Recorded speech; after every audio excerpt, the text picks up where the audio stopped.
নমস্কার বন্ধুরা, leave foodie চ্যানেলের সকল সাবস্ক্রাইবারকে স্বাগত জানাই। আজকে নিয়ে চলে এসেছি নতুন হেলদি রেসিপি দইওয়ালা আলু। চলুন শুরু করা যাক আজকের রেসিপি। এইটাতে না পেঁয়াজ না রসুন লাগবে, শরীরের জন্য খুবই উপকৃত। অবশ্যই সকালবেলা ব্রেকফাস্টে গরম গরম হাত রুটি দিয়ে খেতে পারেন, অথবা লাঞ্চে ডিনার সাইড ডিশ নিয়েও খেতে পারেন। খুব চটপটা হেলদি ফুড। চলুন দেখে নেওয়া যাক। প্রথম 2 পিস আলু নিয়ে নিলাম এবং কুচনো ধনেপাতা, কুচনো লঙ্কা, আদা এবং টক দইটা একটু ফাটিয়ে নেবেন। আচ্ছা, এখন আমরা এটাতে কড়াই বসিয়ে নেব। কড়াইটা গরম হয়ে যাওয়ার পর আপনারা সাদা তেলেও করতে পারেন, আমরা ঘি দিয়ে করেছি। 4 থেকে 5 চামচ ঘি নিয়েছি। অবশ্যই আপনারা সাদা তেলেও করতে পারেন। খুবই সিম্পল রান্না। ঘিটা গরম হয়ে যাওয়ার পর গোটা জিরে দিয়ে দেবো 1/2 চামচ। গোটা জিরে দেওয়ার পর অল্প করে হিং দিয়ে দেবো,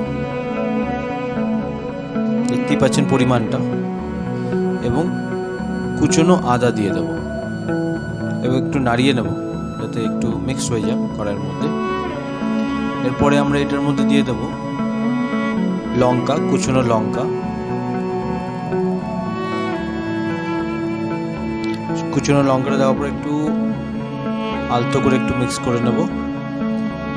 তারপরে আমরা দিয়ে দেবো সেন্ধা নমক। আপনি দোকানেও পেতে পারেন, উপোসের সময় লাগে এই নমক, সল্ট, সেন্ধা নমক 1/2 চামচ। একটু ভালো করে নড়িয়ে নেওয়ার পর এটা আপনার পড়ছে ব্ল্যাক পেপার পাউডার, কালো গোলমরিচ গুঁড়ো,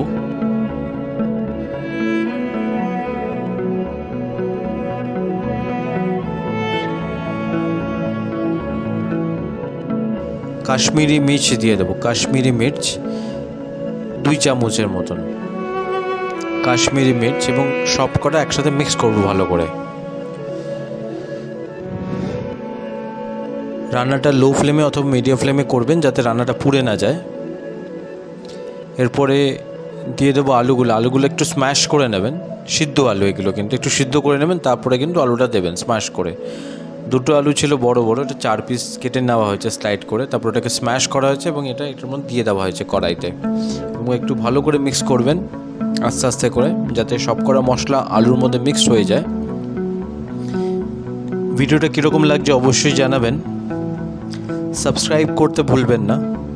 লিভ ফুডি চ্যানেল অবশ্যই সাবস্ক্রাইব করতে ভুলবেন না। লাইক, শেয়ার, কমেন্টস অবশ্যই করবেন।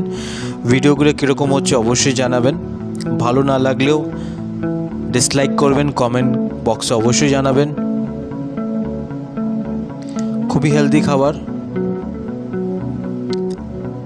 আপনি যদি শরীর চর্চা নিয়েও থাকেন অবশ্যই নিশ্চয়ই এটা রান্না করে আপনারা বানিয়ে খেতে পারেন।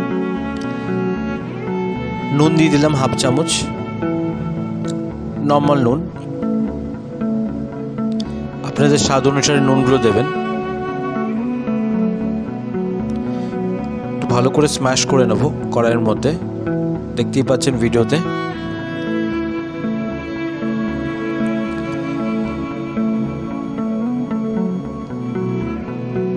রান্নাটা কীরকম লাগছে অবশ্যই জানাবেন।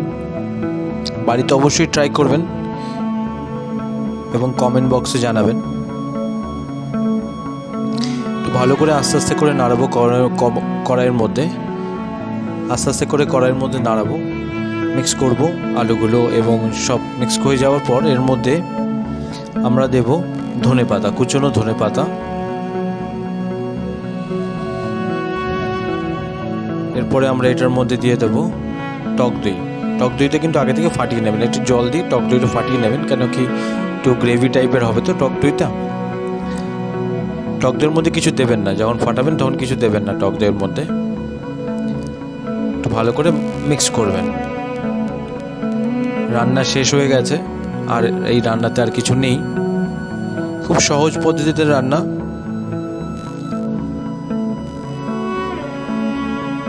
সাত থেকে 8 মিনিটের মতো রান্না, তার বেশি নয়।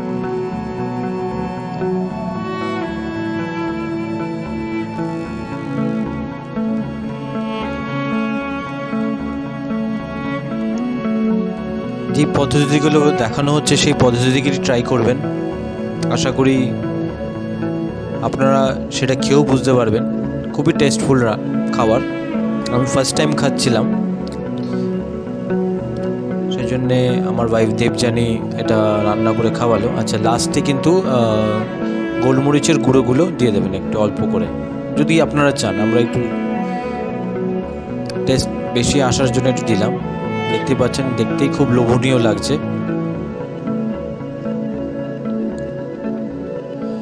আশা করি আপনারা ভিডিওটা আপনাদের পছন্দ হয়েছে। রান্নাটা অবশ্যই বাড়িতে করে জানাবেন কমেন্ট বক্সে। লাইক, শেয়ার, সাবস্ক্রাইব অবশ্যই করবেন। বেল আইকনে প্রেস করবেন নতুন রান্নার আপডেটস পাওয়ার জন্যে। সবাই সুস্থ থাকবেন, ভালো থাকবেন এবং ভালো খাবেন। ধন্যবাদ লিভ ফুডি চ্যানেলের তরফ থেকে।